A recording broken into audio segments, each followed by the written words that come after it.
আসসালামু আলাইকুম প্রিয় শিক্ষার্থীরা, আশা করি তোমরা সবাই ভালো আছো। আজকে আমরা ইংলিশ সেকেন্ড পেপারের রিপোর্ট রাইটিংটা আলোচনা করব। রিপোর্ট রাইটিং মূলত এইচএসসিতে তোমাদের আসে, সেটা আর কি ক্লাস 10 এসএসসি পর্যন্ত তোমাদের এটা থাকে না। ইন্টারে অর্থাৎ এইচএসসি এক্সামে প্রথম এটা যুক্ত হয়। দেখো, রিপোর্ট মূলত আমাদের দুই ধরনের আসে, একটা হলো তোমার অনুষ্ঠান জাতীয় রিপোর্ট এবং একটা হলো নেগেটিভ জাতীয় রিপোর্ট। দেখো, আগে রিপোর্টের আমরা ধাপগুলো জানি যে কোথায় আমাদের কি লিখতে হবে। প্রথমে আমাদের যে কাজটা করতে হবে সেটা হলো হেডিং। তাহলে দেখো, হেডিং হলো এরকম একটা টাইটেল দিবা তুমি, যে মনে করো একটা প্রায় কালচারাল প্রোগ্রাম হোক, প্রাইজ গিভিং সেরিমনি হোক, সায়েন্স ফায়ার, বুক ফায়ার, ডিবেটিং কম্পিটিশন, অর্থাৎ যে কোনো অনুষ্ঠান জাতীয় রিপোর্টগুলো যদি আসে আমরা টাইটেলটা এভাবে দিতে পারি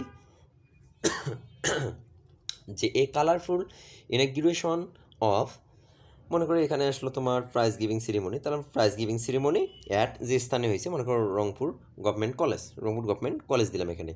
এরকম করে তুমি যে রিপোর্টটা আসুক না কেন তুমি সুন্দর একটা টাইটেল দিবা, আর টাইটেলটা বোল্ড করে দিতে পারো, লাল কালার বাদে বিভিন্ন কালার এখানে ইউজ করতে পারো। এটা গেলো তোমার হেডিং। হেডিং তোমার পছন্দ মতো তুমি বানাই নিবা, আর যদি না পারো তাহলে তুমি এটা ইউজ করতে পারো। তারপর লক্ষ্য রাখো, হেডিংয়ের পর আমাদের থাকবে ইন্ট্রোডাকশন। ইন্ট্রোডাকশনের ক্ষেত্রে যে বিষয়টা মনে রাখবা সেটা তোমার পরিচয়টা তুমি দিবা। যেমন এখানে দেখো, staff reporter the Daily Star, January 2018।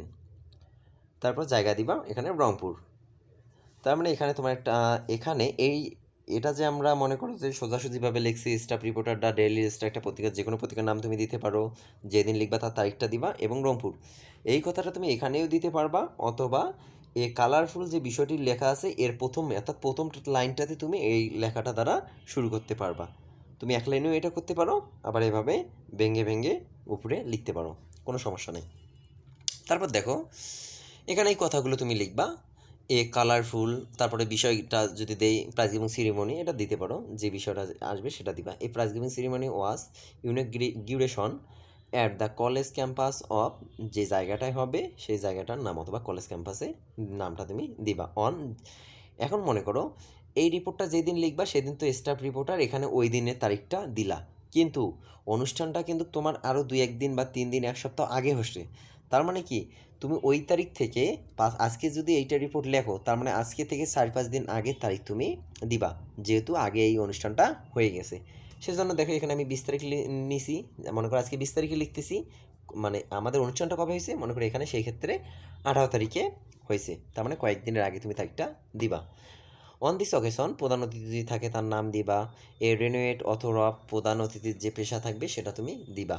Was present as chief guest the principal of the college shares the programme. The programme was united with the welcome speech of the chief guest, মানে chief গেস্টের welcome speech দিয়ে এটা শুরু হয়, তার প্রধান অতিথির নামটা দিবা। Will delivering his welcome remarks, he said, "Book is the unlimited shelter of human beings. There is no alternative to a book that flourishes the beauty of the human mind. However, sport and extracurricular activities help the student to discover their hidden knowledge."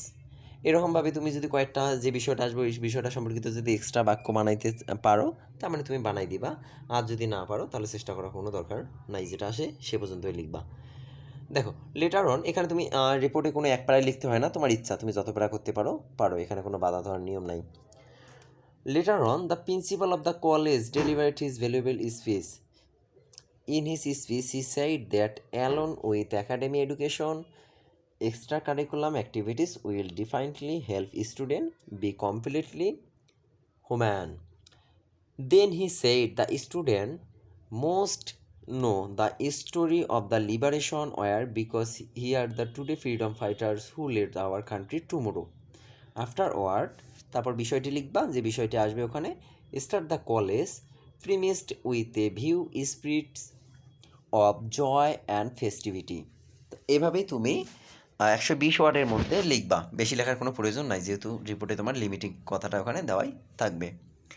আর রিপোর্টে যেহেতু এটা হয়ে গেছে, সেহেতু মনে করো যদি কোনো কিছু কালচারাল লিখো, এভাবে অনুষ্ঠান জাতীয় লিখো, সেক্ষেত্রে সবসময় পাস্ট টেন্স ব্যবহার করবা, কখনোই প্রেজেন্ট টেন্স ব্যবহার করবা না। এই যতগুলো আমরা এখান থেকে পড়লাম সেটা হলো তোমার একটা ডিসক্রিপশন, এবং লাস্টে যে তুমি ফিনিশিং লাইনটা দিবা, ফিনিশিং দুই একটা লাইন, এই ফিনিশিং লাইন দুইটাই হলো তোমার কনক্লুশন, অর্থাৎ উপসংহার।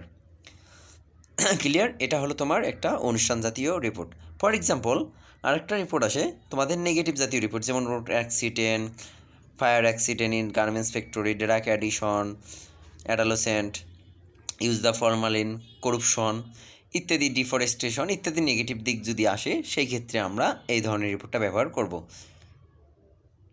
ট্রিবল কন্ডিশন, তারপরে মনে করো লোডশেডিং ইন বাংলাদেশ, এইভাবে তুমি একটা টাইটেল বানিয়ে নিবা, আর যদি না পারো তাহলে এই টাইটেলটাই দিবা।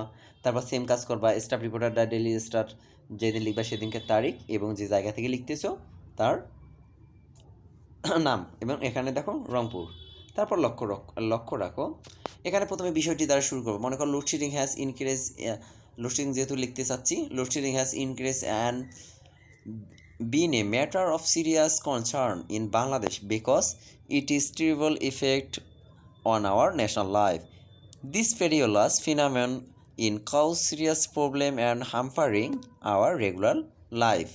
তারপর বিষয়টি লিখবা, in occurring everywhere in the country, experts say it is almost certain that one of is the main cause of, তারপর বিষয়টি আছে, বিষয়টি লিখবা, ignorance of some people, in addition, unawareness and ignorance of every year. A police officer stated, we are investigating to find out the culprit behind this recent crisis. We also need ordinary people help to solve this case.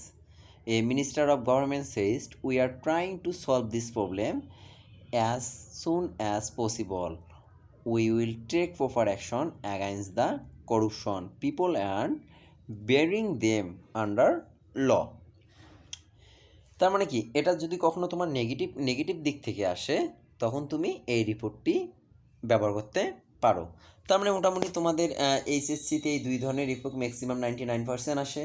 অর্থাৎ একটা হলো তোমার কোনো অনুষ্ঠান যদি হয়ে থাকে, অনুষ্ঠান জাতীয় রিপোর্ট, এবং দ্বিতীয়টি হলো তোমার নেগেটিভ দিকের রিপোর্ট।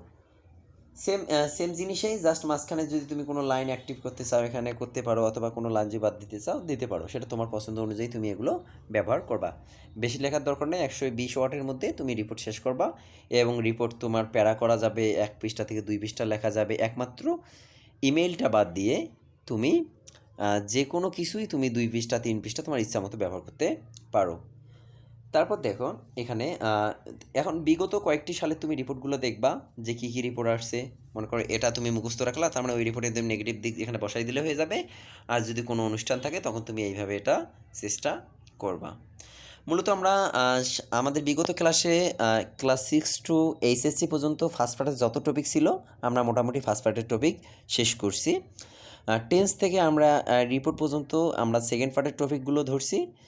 আশা করা যাচ্ছে আগামী কয়েক ক্লাসের মধ্যে আমরা 15 থেকে 20টা ক্লাসের মধ্যে আর কি এটা শেষ করতে পারবো। সো অনলাইনে যেহেতু আমাদের এটা সেভিং ক্লাস, সো এখানে তোমাদের প্রশ্ন করার কোনো ওয়ে নাই, জাস্ট যতটুকু আমার দিক থেকে চেষ্টা আমি এখানে করেই যাচ্ছি।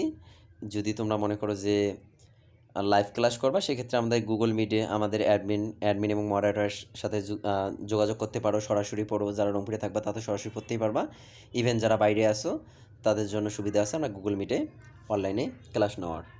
সেক্ষেত্রে তোমরা ফেসবুক পেজে কনফিডেন্স প্রাইভেট সেন্টার অথবা কনফিডেন্স অনলাইন টিউটোরিয়াল, ইউটিউবে তো এই চ্যানেলটা আছে তোমাদের কনফিডেন্স অনলাইন টিউটোরিয়াল, এখানে তুমি পেজ হোক যেখান থেকে হোক তুমি অ্যাডমিন এবং মডারেটরের সঙ্গে যোগাযোগ করতে পারো। এবং তোমাদের যদি মনে হয় যে নোটটা দরকার, তুমি অ্যাডমিন মডারেটরের সাথে যোগাযোগ করে এই নোটের পিডিএফটা নিতে পারো। English first second 6 to inter পর্যন্ত ফার্স্ট সেকেন্ড পেপার, এবং তোমাদের ইন্টারে যারা আছো তাদের জন্য বাংলা প্রথম পত্র এবং আইসিটি, এই 3টা নোট মূলত আমাদের শেষ করা হয়েছে। এই 3টা নোট তোমরা সংগ্রহ করতে পারো। সো ইংলিশ মূলত তোমাদের প্র্যাকটিসের ব্যাপার। প্র্যাকটিসে যত প্র্যাকটিস করবা এবং যার যত ভোকাবুলারি সমৃদ্ধ তাদের জন্য তত ভালো। তো সুতরাং শিক্ষার্থীরা আজকে এই পর্যন্তই। তোমরা সবাই ভালো থেকো, সুস্থ থাকো। আল্লাহ হাফেজ।